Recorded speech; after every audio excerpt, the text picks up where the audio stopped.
Back with more Avatar: The Last Airbender. This is episode 13 of season 1. Very excited to continue and see what's going to be happening next. I loved the last episode, easily one of the best ones so far. Really cool backstories for Aang and for Zuko, and how they kind of compared and contrasted, I guess, those two guys and everything they've been through, what they may go through in the future.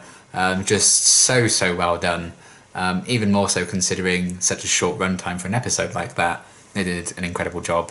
And I'd already been really loving the show anyway, but episodes like that just elevate this whole experience even further, because I really am enjoying everything I've kind of been seeing with this show so far. So I'm excited to see it continue and see where the story will go next. This episode's called The Blue Spirit, which doesn't give me too much of an indicator as to where things could go, because, you know, we've seen weird panda spirits and all sorts, so I don't really know what to expect, but that's the fun of it, I suppose. Wouldn't be much of a good reaction if I knew what to expect. So yeah, very excited to see what's going to be happening next, and let's get into the next one. Your request is denied, Commander Zhao. Colonel Shino. Oh, this guy. News from Fire Lord Ozai. Oh. It appears I've been promoted to Admiral. My request is now in order. Oh dear. Just what that guy needs, an ego boost. Oh, hello. How's Sokka doing? Not so good. Being out in that storm really did a number on him. Oh yeah, I guess that makes sense. I'm sure he'll be better by tomorrow. You too. Relax. It was just a little cough. I'm fine. Well, this is a bit too real, Avatar. I'm going to find some medicine. Oh boy. Suppose, yeah, you can get there somewhat quickly. Maybe it's safer if I go on foot. Damn Keep an it. eye on him. Oh my god, it's Sonic the Hedgehog. Admiral Zhao is not allowing ships in or out of this area. Oh, my ship! Excellent. I take the part. But you're all improving. I'm certain you... I love that Iroh just doesn't give a shit. Gotta go fast. I need you to take this to the river and fill it with water. Oh no. Got it? Have they all been killed by the Fire Nation or something? Oh good. I'm sorry to barge in like this. At least one I need some lives. medicine for my friends. I just need to add one last ingredient. No sandalwood. Just a bit of poison. Is everything okay? Oh yeah, he seems fine. Now. My honor, my throne, my country. I'm about to lose them all. Oh, here's what I was looking for. I guess it's a shame. What am I supposed to do with frozen frogs? Why, suck on them, of course. Suck on them? The frog skin excretes a substance that'll cure your friends. But make sure you get plenty. Once those little critters thaw out, they're useless. You're insane, aren't you? That's right. Ew.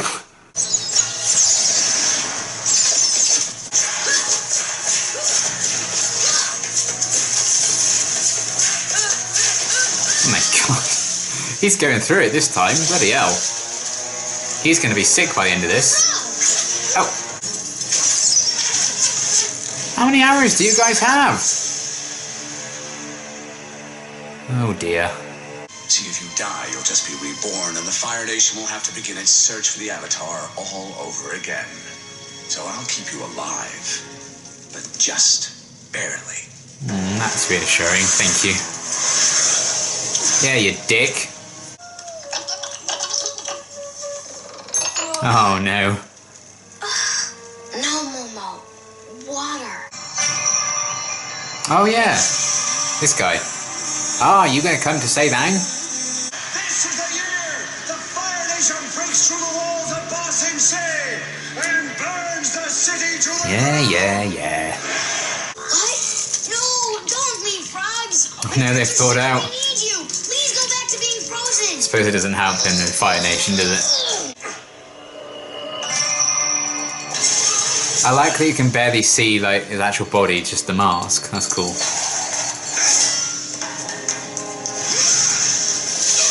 Ooh!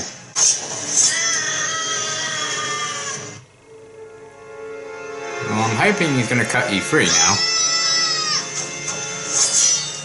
Yeah, that was a very extra way of doing it, but... Are you here to rescue me? I'll take that as a yes. Okay, bye, friend.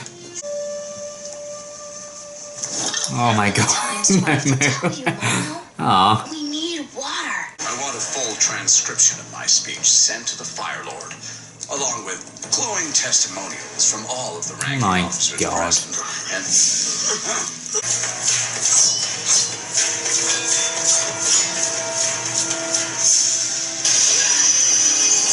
Whoa.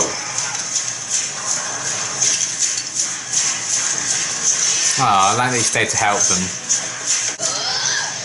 Huh. That was cool. Hi. Ugh. Oh my god.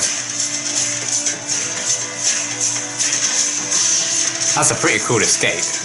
Why didn't you do that sooner? I was wondering that. Like, that would have been perfect to do. Oh well. He wants him alive. Be captured alive. Ah, if you threaten him, they might let you go. open the gate. Admiral, what are you doing? Let them out. Now. Ah, he's got a weakness, look. Ah.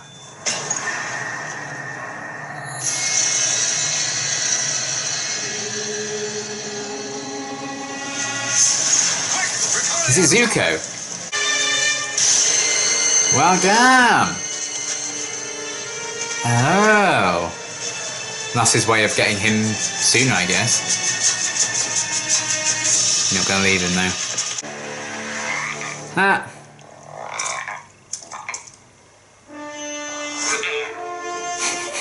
Be free. He was one of the best friends I ever had. And he was from the Fire Nation, just like you. If we knew each other back then, do you think we could have been friends too? Yeah.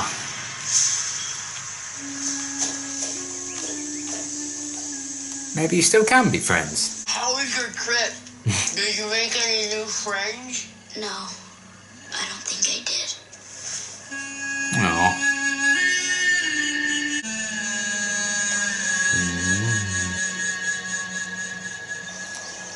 Kind of going against the Fire Nation for the Fire Nation's sake. I mean, to be fair, I can't imagine that was enjoyable for the frogs. Okay, another really fantastic episode. Interesting developments again between Aang and Zuko. I like that the show is leaning more and more into like the connection between those two and the similarities, which I feel like is heading to maybe them being able to kind of get along, and maybe in time Zuko could maybe unlearn the ways of the Fire Nation and actually see that is it even worth it to get his honour back from a people like the Fire Nation? You know, do you even want to be praised by, you know, a people that have caused so much pain and havoc in the world? It's just what Aang was kind of saying about one of his, you know, best friends way back when was actually someone from the Fire Nation, and he's like, well, you know, if we'd met at that age, do you think we'd have been friends? Obviously, Zuko's response was to try and burn him, which isn't capturing him alive, but you know what? It's an impulsive thing, isn't it? But that kind of, I don't know if that's going to be some foreshadowing of them actually, you know, because as an audience, we know they've gone on very similar journeys, and I think in a lot of ways they are similarly built, with their determination for their tasks and everything. I mean, we already know how determined Zuko is to kind of capture the Avatar and everything. And just this episode alone, Aang's quest to kind of find something to help Katara and Sokka cure their illness, you know, how the determination he had to go through for that ended up getting him captured by the Fire Nation. but he got the job done in the end, and thanks to Zuko's help. So since we as an audience know that, those two don't know that yet, but maybe later on down the line they could. I don't know how circumstances would kind of get to that point, where they could just sit down and have a conversation about it. You know, this would have been the ideal chance, but you know, Zuko's still Zuko, and he still has his quest that he wants to kind of achieve. But everything with that was interesting, and that kind of the final bit of the episode where we saw Zuko when he was like going to have a nap, apparently staring at the Fire Nation symbol. You know, what does it even stand for to him now? Is that still what he's kind of aiming towards? I think for now it still very much is going to be the case, but there just seems to be that moment of quiet and solace. That was the thing that really struck me in this episode from Zuko's point of view. So much throughout the show so far, and even earlier in the episode when we kind of were first seeing Zuko in this episode, we saw him like shooting fire all over the place when Iroh was coming up to him, just going crazy with it. And then, you know, we see him a lot more reserved later on, not actually using those powers to give himself away when he was breaking Aang out and everything. Very quiet and reserved. That last scene when he tried to like shoot fire at Aang, you know, he didn't say a word that entire time. For the whole episode, he never said a word to Aang, even though he was in his presence for a lot of it. And that seems like a huge kind of contrast to the very fiery... I didn't mean to make a joke there, but fiery. The fiery, kind of sometimes loud, brash Zuko that we've seen in the past, like him earlier when he was snapping at those guys to get off his ship. So that was interesting to see that maybe there is... Zuko clearly is capable of having that side to him, a bit more reserved and restrained, and we saw that at the end when he was just kind of contemplating to himself there. So is that going to be a side of him that we explore a bit further on? Is that the actual Zuko? Because, you know, what all went down when he first got the scar and everything, and his quest, and I imagine he's quite a different person now. Is it going to get to a point where you try for something for so long, you maybe realise you don't want it anymore? That could be an interesting story arc for him. But again, it still could go either way. You know, he might still go a Targaryen kind of route with this, and you feel like they're going one way, and then boom, evil. So I guess we'll have to wait and see. But just the idea of it is very interesting, and I loved the reveal that I'm assuming the mask and everything is like the blue spirit of the title. The reveal that they were Zuko, not what I was expecting. Looking back, you know, it's kind of Iroh planting the seeds to be like, you know, you can still get to the Avatar before Zhao does. And he really kind of took that on board. And it just shows, in the past, I feel like it's just been, oh, fire, fire, fire, fire. That's been how Zuko's fighting. But he's actually a very capable fighter without that. If anything, he seemed even more capable when he wasn't actually just using his fire powers. So I wonder if that's kind of, again, another hint or a showcase that maybe being tied to fire and the Fire Nation isn't actually Zuko at his greatest, and maybe separating himself from that is going to make him something even better. Because he seemed very, very capable getting all those guys out, and to see him and Aang work together to escape and everything was really interesting. So yeah, I enjoyed that a lot. I thought that was a really interesting kind of side to Zuko that they've hinted at, I think, but explored in a different sort of way with this episode. And the fact that I feel like I could get a lot of that from Zuko's character in this one, considering he spent most of the time not saying a word and just behind a mask. I couldn't even see like his facial expressions or anything. It just, again, says a lot to how the characters are written and brought to life in this show so far. So I loved everything with that, and I feel like that's going to mean something quite significant for Zuko as a character, and maybe his relationship with Aang going forward. And maybe those two will cotton on to what the audience is already kind of seeing with the links between those two in episodes previously. So everything with that was really interesting, and the fact that it just started off like, oh, you know, Aang's friends are sick, we need to go and cure them. That lady kind of sent him off to get some frogs. I was like, well, is that going to be the episode? Like the trials and tribulations of him trying to get these bloody frogs. But then, you know, thing with Zhao was brought into it too. That all tied together with those archers, super good archers. Then he was captured. So just everything with that, it ended up being a lot deeper and more meaningful than I'd imagined. I thought maybe it was going to be more of a cool down episode after the last one, and I think to an extent it still was. But I do feel like I can infer a lot about the characters from this one as well. So really good stuff. Again, Katara and Sokka were kind of sidelined, which has happened the last couple. But, you know, we've gotten good stuff with them in the past. I don't really mind that. Because, you know, the show's called Avatar: The Last Airbender. It should be kind of about The Last Airbender more than anything else, probably. I would argue. And, you know, they've had great episodes in the past. They'll have more great episodes focused on them in the future. I have no doubt. So I don't really mind it when characters aren't present loads in every single episode. But it's kind of an organic way of them kind of being a bit sidelined, because so they could focus on Aang and Zuko and Zhao and all of that, by saying, oh, Sokka got a cold from everything with the storm in the last episode, and Katara caught off him. That makes a lot of sense. And it just provided a bit of comedy with Sokka just being loopy and crazy. So I enjoyed that, and it gave us a bit of focus on Momo to an extent. I liked the running gag, the baby Groot running gag of him coming back with just the wrong thing because he doesn't really understand what anyone's saying, which I quite enjoy. And kind of revealing in a sense, I guess. So I feel like Momo in the past, when he's like interacted with Aang and stuff, he seems to know a lot better what Aang means and what Aang wants him to do. Maybe not perfectly, but you've always got a sense that he kind of understands Aang. So is that just showing Aang and how in tune he kind of can be with animals and nature and stuff, and you know how he can command Appa and everything too. So that was an interesting little thing. It was more like for comedy and to give Katara and Sokka a bit of screen time, of course, and with Momo just coming back with more and more rubbish stuff that they didn't want. And it's kind of ironic that, you know, Katara is like asking for water, being a waterbender. Obviously, she can't just create it; she can only morph what's already there, which is kind of a shame because that would have been bloody handy in this situation. So I kind of find the irony of that quite funny as well, especially because like the Fire Nation, like firebenders can just create fire, can't they? It's a shame waterbenders can't just do that.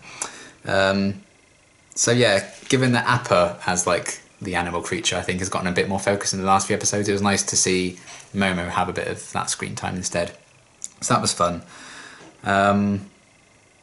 And yeah, just Aang's determination to help his friends is a really nice quality, and it does seem like his friendships are going to define him, as it defines a lot of us, I think, like that guy who was talking to Zuko about, and also just how helpful it's been to have Katara and Sokka with him on this journey so far. That's really kind of shaped and changed him and grounded him when he's needed it, and allowed him to have a bit of fun when he's needed it. So I like the exploration of that, and because the Avatar is kind of made up of, well, hopefully will be made up and master all the four elements, so just kind of this collection of pieces of the whole world and everyone in it, kind of makes sense that he would be defined by relationships of people around him and the world around him. So that was really cool. And then seeing Zhao again, he's popped up a few times. He's not the nicest man, but the fact that he now has a promotion, I think, is going to just lead him to be more and more of a prominent threat, not just to Aang, but to Zuko as well, because there's a competition now between those to capture Aang first. It's going to be probably quite annoying for him to have had Aang captured in this one, now he's escaped. So that should be an interesting thing now, because pressure's on him with that promotion. You know, it's boosted his ego a lot, but I think that will ultimately be his downfall, as it was when him and Zuko had that fight in one of the earlier episodes. It was kind of his hubris that led Zuko to defeat him in that fight, I would say.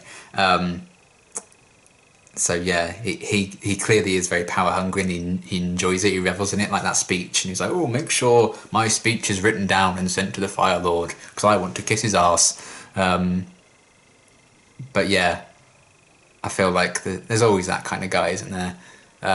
Who has the big ego, loves the power, but ultimately that will be the reason they're defeated. I feel like he's one of those. But an interesting kind of adversary anyway, because we have Zuko kind of a villain of the show as well. So the fact that we have a villain who's kind of against our heroes, but also against another villain in the show, I think is a very interesting dynamic, and not something you often see. So I like what Zhao can bring to the table in terms of that. Maybe if we get some backstory to him, that could be really interesting as well. Because I do feel like he's just like the jerky character you're supposed to hate right now. And maybe that's all he'll ever be, maybe that's all he needs to be, and that's absolutely fine. But if we kind of delve into his history a bit more, maybe see why he's such an arsehole, that could also be interesting. So yeah, I enjoyed his inclusion. I'm sure we'll get a lot more of it now that he's been promoted to a higher rank. So yeah, another fantastic episode. Really, really enjoyed it. Looking forward to seeing where things go next. You know, this season's kind of flying by. We have, what, 7 episodes left of the season now, I think. This was 13, wasn't it? So getting down to the wire on this first season, and I'm really excited to see where things will be taken next. Because, you know, even just something as simple as Aang's going on a quest to stop his friends being sick, and then we meet that crazy lady and the cat and how things escalated from there. There's still so much, I think, to delve into with that. And it's just like nothing's ever as simple as it may appear on the show so far. It's so like deep and rich already, just 13 episodes in. So knowing we have the rest of this season to go and another 2 seasons after that is very, very exciting to me, since I love rambling about TV shows and getting probably far too deep into it sometimes in terms of character speculation stuff. But why not, is what I say. So yeah, fantastic episode. Looking forward to more. And until my next reaction, thanks for watching.